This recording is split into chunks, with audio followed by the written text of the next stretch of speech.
ప్రియమైన దేవుని బిడ్డలారా, యేసయ్య నామములో హృదయ అంతరంగము నుంచి మీకు శుభవందనాలండి.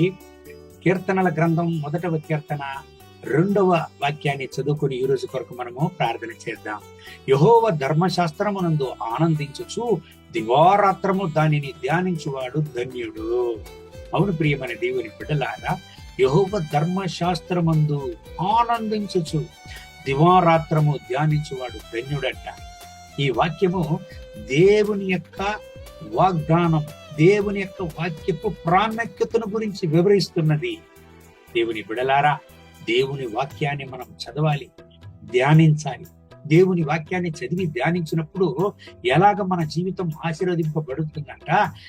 కీర్తనలు 1వ అధ్యాయం 3వ వాక్యాన్ని చదివినట్లయితే, అతడు నీటి కాలువల ఓరను నాటబడినదై ఆకు వాడక తన కాలం ముందు ఫలమిచ్చు చుట్టూలే నుండును, అతడు చేయునదంతయు సఫలమగును. దేవుని బిడలారా, అనేక సార్లు మన జీవితంలో ఓటమిని సంధించడానికి కారణమేమి? దేవుని యొక్క వాక్యాన్ని త్రోసిపుచ్చడమే, దేవుని వాక్యాన్ని చదవకుండా పోవడమే, దేవుని మాటను వినకుండా పోవడమే.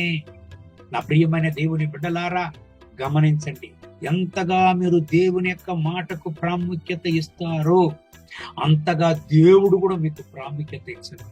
దేవుని యొక్క వాక్యం మీకు ఆశీర్వాదాన్ని తెచ్చును. దేవుని యొక్క వాక్యం మీకు జయాన్ని తెచ్చును.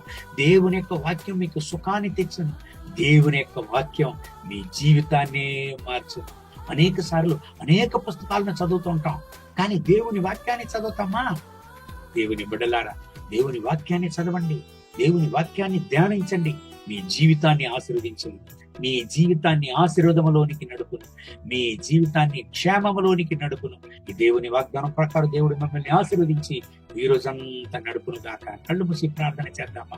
మహోన్నతమైన ప్రభువా, ఈ ఉదయకాల సమయంలో నాతో ఏకీభవించి ప్రార్థన చేసే ఈ దేవుని బిడ్డల కొరకు ప్రార్థన చేస్తున్నాను.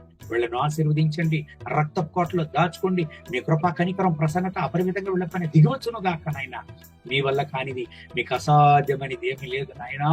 మీ కృపా ప్రసన్నత సాన్నిధ్యం వీళ్ళపైన దిగిరాని, వీళ్ళ దుఃఖాన్ని సంతోషంగా మార్చండి. మీ వేద గ్రంథాన్ని, మీ యొక్క వాక్యాన్ని వీళ్ళు చదవడానికి సహాయం చేయండి. వీళ్ళ జీవితం ఆశీర్వాదంగా ఉండాలి, వీళ్ళ జీవితం సుఖంగా ఉండాలి. మీ యొక్క వాక్యం సుఖాన్ని ఇచ్చును, మీ వాక్యం ఆశీర్వాదాన్ని ఇచ్చును. ఈ ఉదయకాల సమయంలో వీళ్ళను గుణపరచండి, వీళ్ళను ఆశీర్వదించండి, వీళ్ళ దుఃఖాన్ని సంతోషంగా మార్చండి. మీ రక్త కోటలో వీళ్ళను దాచుకోండి, వీళ్ళ అవసరతలంతా సంధించండి. మహిమ ఘనత స్తుతి మీకే. యేసయ్య నామములో వేడుకుంటున్నాం మా ప్రియ పరలోకపు తండ్రి. ఆమేన్, ఆమేన్.